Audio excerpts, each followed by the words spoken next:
bach nes falle. Pnawn da. Waw, da chi'n ifydd. Da iawn. Llongyfarchiadau. Croeso mawr i chi'r Llyfrgell Genedlaethol. A very warm welcome to the National Library. Mae'n rhyfedd bod un lle fel y Llyfrgell Genedlaethol yn gallu gwneud pethau rhyfedd iawn ar adegau.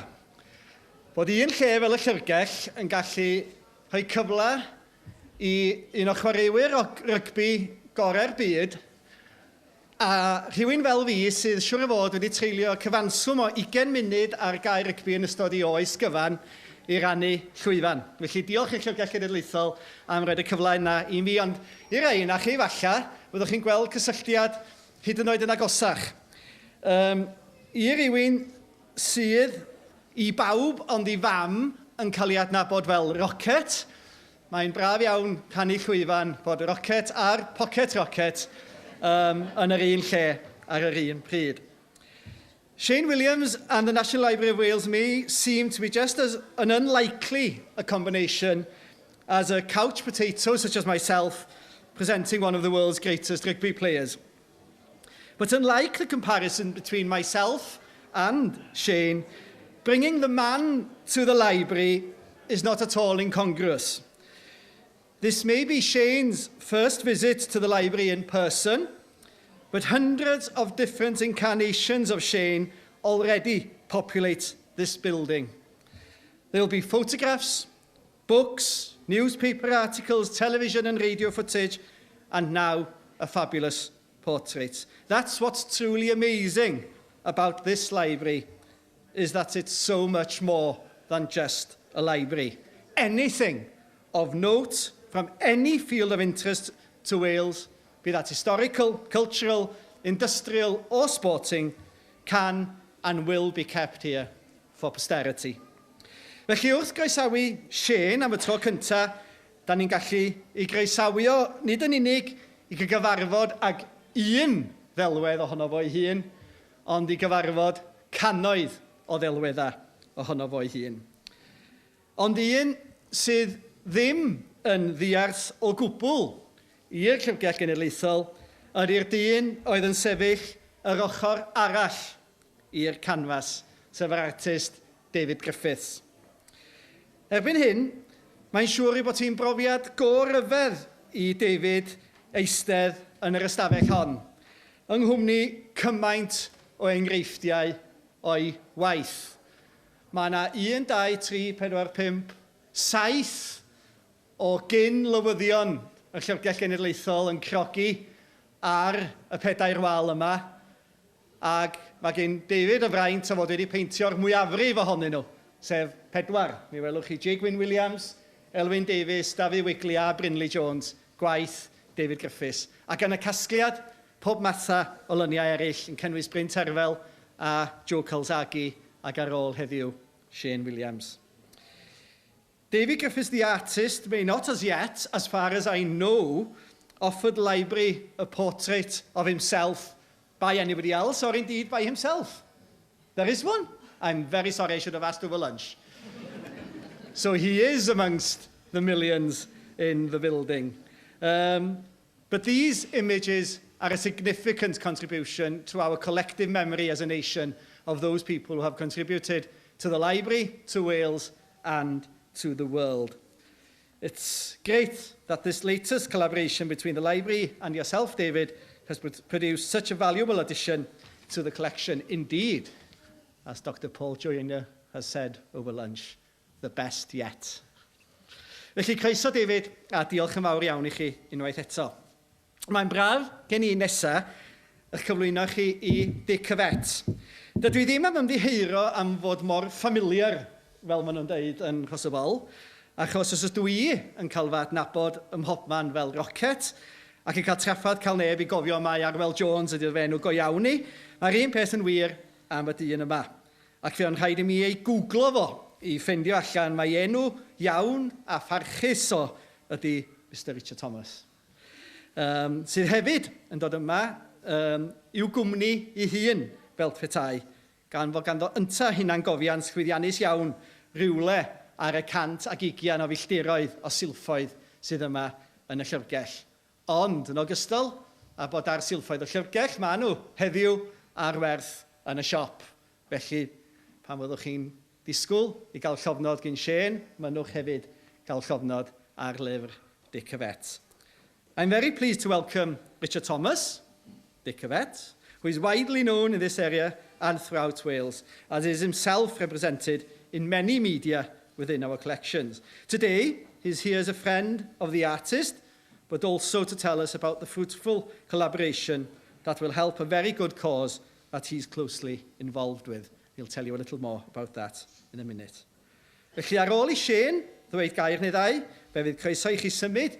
Fe fydd mwy na croeso I chi symud, fe fydd disgwyl I chi symud I lawr grisiau I gyfeiriad y siop, ac fe cyfle I arwyddo llyfrau a phrynu copïa o brint o'r darlun yma. At the end of this simple ceremony, you can move downstairs, where I'm sure Shane will sign copies of his book, of the print, rugby balls, or anything else that you may have to hand. So it's my pleasure to welcome you all here, to thank David Griffiths for his work, Shane for agreeing to sit still for the portrait, and for saying a few words in a few moments. Ond cyn hynny, allai'ch cyflwyno chi I Richard Thomas, Dick Yvette.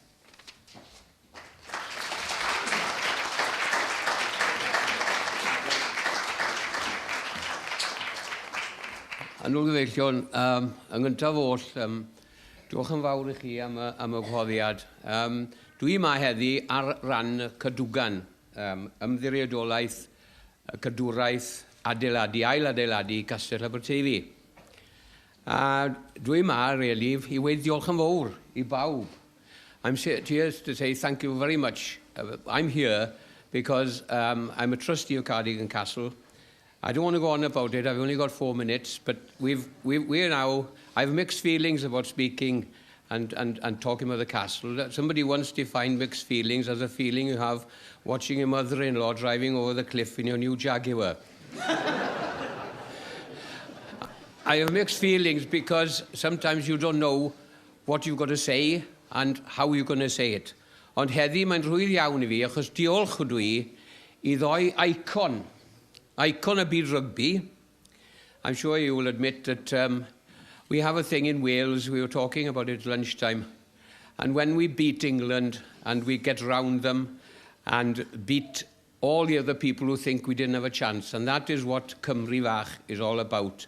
Modesty and yet grit. There's an icon of rugby. Every time you had a rugby ball, you knew something's going to happen.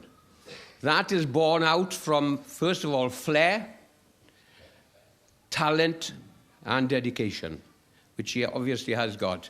And he's such a modest chap, and we're so lucky that he, today, has consented to us. We've got prints to sell for Cardigan Castle. We've got £11.5 million. We've got 60,000 left. And we really ask people to buy these prints. And Shane has been willing. The other icon is David Wyn Griffiths. Friend, hen friend, dim bod e'n hen. Friend I fi, gwrddo ni yn Llundain yn y 60au. We shared digs together when he was in a Slade School of Art and I was in the Royal Veterinary College. And since he's gone up in the world, he's become a member of the Affluent Society. I've remained a member of the Affluent Society. But the whole thing is that we have digs with Rachel, Evans and Ben. And they'd come all the way from Llandovery, no Welsh at all, 2 daughters, and they bought a little hotel, and that's where David Griffiths and I met. And the Welsh mixture a'r Cymraeg with a cwbl yn gawl potsh I gyd, diwrnod ni. A fi'n cofio ryw fore yn gweithio David a fi, well, Mr Griffiths, what time this morning did you come in last night? A ffala weddi yn y dydde, thank you David very much. He didn't have to, Shane Williams didn't have to permit us as Cardigan Castle to take advantage of selling these prints because David Griffiths didn't have to. He's not a commercial artist, he's a portrait, an iconic portrait painter. Na beth yw i ddylanwad ar Gymru, mae wedi'i gwneud cwbl. A dyw e ddim yn y busnes arian yma, ond mae fe wedi gweud i Gastell Aberteifi, fel mae Shane yn gweud, a fel mae Shane wedi gwneud i'r plant yn y Rydaman, mae rhaid rhoi nôl i'r gymdeithas beth chi wedi gael. A na beth mae'r ddoi bachgyn yma, a dwi'n hyderus bod nhw'n gwneud peth i Gastell Aberteifi. Peth arall bydd y cysylltiad, a fi'n gweud diolch yn fawr i chi hefyd, sir. Because if it wasn't for the National Library of Wales, which is really basically the portrait gallery, isn't it, of Wales, representing the things in Wales, the best things in Wales. Were it not for the fact that they gave me permission to do this, I wouldn't have any commercial. We don't know how many we'll sell. We hope we'll sell enough. We need 60,000 again. We could sell enough to get nearly half of that. But that is a thing that we're so lucky. A na pam dwi yma, I wedi diolch yn fawr wrthoch chi, ac i chi, sir, am roi gwahoddiad I fi, ac I Shane am ddod yma a David, a diolch I chi, ond I bai bod chi yma, byddwn ni siarad a neb, byddwn neb na. A diolch yn fawr I chi am dod, a fi'n edmygu chi ar pethau sy'n digwydd yma. Diolch yn fawr I chi.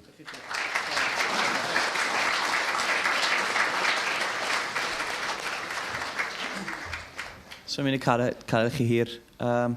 Gynta, licen I weid diolch am y cefnogaeth a pawb I troi lan heddi. Sori mae pob yma sy'n tu fas mynd hyn, ond os chi'n gallu clywed fi, diolch yn fawr. Fi'n prod iawn I dod I Aberystwyth heddi. O'n I yma blwyddyn diwetha yn y carafan, ond mae'n stori wahanol i'n gyd. Ond ie, I gael fy llun yn y llyfrgell. So I wedi bod I llyfrgell am spel nawr hefyd, so mae'n neis I bod nôl. Ond yr unig peth fi'n gallu weid yw diolch yn fawr. Dwi'n bach yn nerfus heddi. Mae'n fel wynebu'r haca. Mae'n mwy galed na wynebu haca fi'n credu. Ond yr unig peth fi'n gallu weid yw diolch. Thank you very much for inviting me here today. It's a massive honour. It is a little bit like facing the haka. Probably harder really, to be honest though.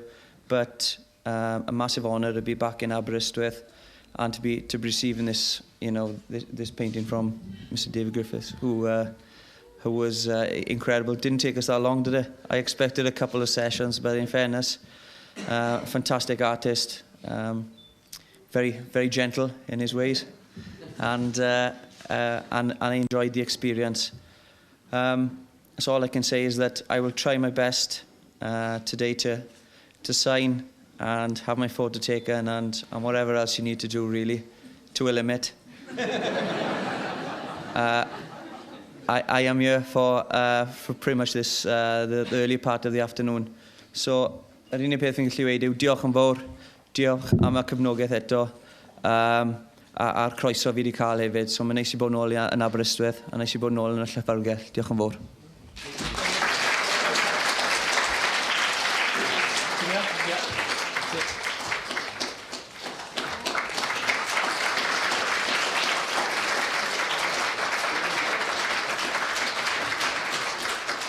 A mae'n ysgol lot wella na fi hefyd, so fi fach yna. So diolch yn fawr.